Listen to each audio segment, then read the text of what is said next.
अरे तू फिर से आ गई खर्चा बढ़ाने। भाभी मैं तो माँ से मिलने आई हूँ। माँ से मिलने आई है ना, तू चुपचाप माँ से मिलकर चली जाना, वरना मुझसे बुरा कोई नहीं होगा।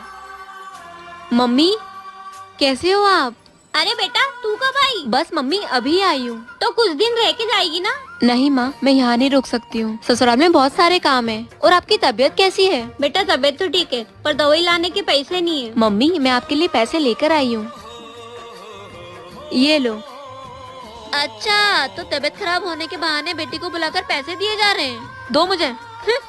अरे बहू। मम्मी अगर आपको यहाँ पर ज्यादा परेशानी हो रही है तो आप मेरे साथ चलो मेरे घर। नहीं बेटा, मैं नहीं जा सकती। तेरे जैसी एक बहू भी है मेरे घर, जो मेरा बहुत ध्यान रखती है, और उसे छोड़ के कैसे जा सकती हूँ मैं तेरे साथ? और वैसे भी बेटियों के घर माँ नहीं जा सकती। ठीक है माँ, तो मैं चलती हूँ फिर। ठीक है बेटा, अपना ध्यान रखना।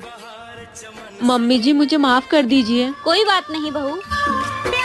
ये लो मम्मी जी खाना, और खाना खा के याद से ये दवाई खा लेना, तभी आप जल्दी ठीक हो पाओगे। क्यों ना जल्दी ठीक होंगी, तू जो मेरा इतना ख्याल रखती है।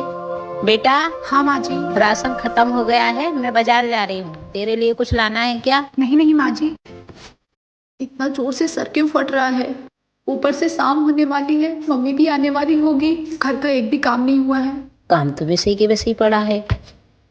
बहू आ गए आप बैठो, मैं आपके लिए चाय ले आती हूँ। सुबह से मेरी तबीयत ठीक नहीं थी, इसलिए मैं घर का काम नहीं कर पाई। रुक, मैंने कितनी बार कहा है काम बाद में, पहले अपनी सेहत का ध्यान रखा कर। रही बात काम की, तो काम मैंने कर दिया है, तू अभी आराम कर। माँ जी आपका ये प्यार देखकर मुझे मेरी माँ की याद आ गई। वो भी मुझे बिल्कुल ऐसे ही प्यार करती थी। आजकल कौन अपनी बहू को ऐसे प्यार करता है? खबरदार जो अपने आप को बहू कहा, तो तू मेरी बेटी है और हमेशा बेटी बन के रहेगी। मैंने कभी सोचा नहीं था कि मुझे शादी के बाद आप जैसी माँ मिलेगी, और आप मुझे। बहू जी। मम्मी जी, आज मेरी बेटी एकता आ रही है, तो क्या बनाऊं खाने में? कुछ खाने के लिए बना ले बेटा अच्छा सा। जी। अरे एकता बेटा आ गई तू? आजा बैठ बेटा आजा। बहू एक गिलास पानी लेकर आना बेटा। अरे माँ, आप इतनी दुबली लग रही हो, भाभी खाना नहीं देती क्या आपको? दीदी पानी। अरे भाभी इतना ठंडा पानी, आपको पता नहीं है मैं बाहर से आई हूँ, इतना ठंडा पानी पिला के मुझे मारना चाहती है? ये लो। बेटा ऐसी कौन बात करता है? भाभी ये लो मेरे कपड़े, दो। और हाँ, मशीन में मत डालना, मेरे महंगे कपड़े खराब हो जाएंगे। ठीक है दीदी। भाभी ये क्या आपने हलवा पूरी बना दिया? आपको पता नहीं मैं डाइट पर हूँ। एकता बहुत हुआ तुम्हारा, देख रही हूँ जब से तुम आई हो बहू तुम्हारी सेवा में लगी हुई है, और तुम हो इसे परेशान कर रही हो, हर बात में नीचा दिखा रही हो। भाभी है तुम्हारी नौकरानी नहीं, जो तुम इतना हुक्म चला रही हो उस पे। तुम भी तो बहू का हाथ बटा सकती हो ना, लेकिन नहीं, तुमको तो बस बात चाहिए घर में कलश करवाने के लिए। यही सब करना रहा करे ना, तो यहाँ मत आया करो, यहाँ पे मेरी बहू है घर संभालने के लिए। बहू तुमको आए 10 दिन हो गए हैं, जब से आई हो कुछ बोल नहीं रही हो, क्या बात है? अच्छा रुको, मैं तुम्हारे भैया से पूछती हूँ। हेलो, अरे भैया, आपकी बहन जब से आई है तब से कुछ भी नहीं बोल रही है। अरे माता जी, आप जब आए थे तो आपने ही तो कहा था हमें एकदम गूंग बहू चाहिए। तो मेरी 3 बहनें थी, 3 में से एक गूंगी थी, तो मैंने उसको ही भेज दिया। माँ जी ये लीजिए आपकी चाय। बहू एक बात बताते, शादी को कितने दिन हो गए? माँ जी आपको याद नहीं है, मेरी शादी को 1 साल होने पे आ गई। शादी के टाइम पे तेरे बाप क्या बोल रहा था, तुझे याद है कि नहीं याद है कि भूल गई?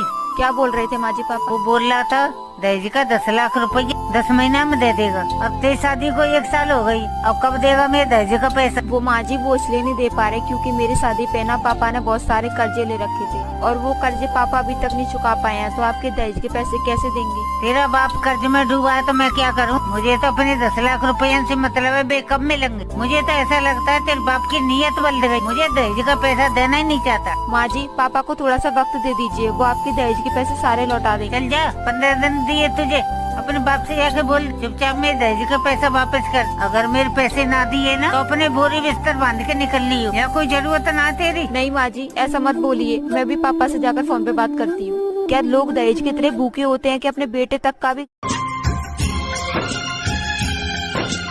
दीदी भैया का शादी को पूरे 5 साल हो गया, और भैया का अभी तक इस घर में वारिस नहीं आया। हाँ छोटी तूने सही बोला, हमारा भी तो मन करता होगा कि इस घर में हमको कोई बुआ बुआ करके पुकारे। हाँ, आप सही कह रही हो, लगता है हमारा सपना सपना ही रह जाएगा। अरे बेटा तुम दोनों ऐसे कैसे बात कर रहे हो? बहू माँ नहीं बन पा रही है तो उसमें उसकी क्या गलती है, ये तो भगवान की मर्जी है ना। अरे बहू सुन तो। बहू तू रो मत, मैं तेरे साथ हूँ। मेरा दिल बोल रहा है इस जन्माष्टमी में तेरा गोद जरूर भरेगा। लेकिन माँ जी, आपने बाहर देखा ना, दीदी लोग का कितना सपना है इस घर में एक वारिस हो और उनको बुआ बुआ करके पुकारे। अरे बहू तू टेंशन मत ले, बस कृष्ण जी का व्रत रख, देखना जरूर खुशी आएगी हमारे घर में। अब तूने क्यों कॉल किया?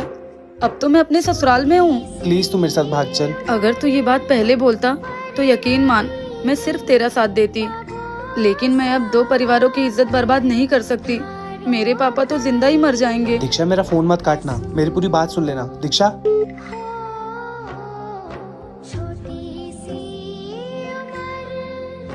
भाभी कुछ चाहिए था किचन से? नहीं दीदी, वो मुझे प्यास लगा था तो बस पानी लेने आई थी। अरे आप रो क्यों रही है? नहीं दीदी, रो कहाँ रही हूँ। आपको तो खुश होना चाहिए, इतना अमीर खानदान जो मिला है आपको। भाभी लड़कियां तरसती है अच्छे घर और अच्छे गहनों के लिए, आपको तो भगवान को शुक्रिया कहना चाहिए। आप सही कह रही हैं दीदी, कभी कभी लड़कियों के उसके मनपसंद के गहने घर तो जरूर मिल जाते हैं, लेकिन जिसके साथ उसको पूरी जिंदगी बितानी है वही उसकी मनपसंद का नहीं मिल पाता है। खैर हम लड़कियां हैं, हमारे नसीब में ऐसा ही होता है। क्या मैंने सच कहा हमारे साथ? माँ मैं अब जा रही हूँ, ये मेरा बाहर इंतजार कर रहे हैं। ध्यान से जाना, लेकिन सुन। क्या माँ? ये झुमके तो तेरी भाभी के लग रहे हैं। जहाँ तक मुझे याद है कि तेरे भाई ने भाभी के बर्थडे पे दिए थे। हाँ माँ, ये भाभी के अलमारी में रखे थे, मुझे अच्छे लगे तो मैंने ले लिए। तुमने झुमका लेने से पहले अपनी भाभी से पूछा था? अरे माँ, भाभी से क्या पूछना, मुझे अच्छे लगे मैंने ले लिए। तो ऐसा कर, ये झुमके अपनी भाभी को दे दे और मुझसे पैसा लेके अपने लिए नया झुमके ले आ। मैं नहीं चाहती हूँ कि तेरी भाभी सबसे कहती फिरे कि जब मेरी नंद आती तो मेरा सारा सामान लेके चली जाती है। मम्मी अगर आपको नहीं अच्छे लगे तो लो, दे दो भाभी को, मुझे नहीं चाहिए। इसमें बुरा मानने वाली कौन सी बात है? मैं तो तुझे सही राय दे रही हूँ। मैं नहीं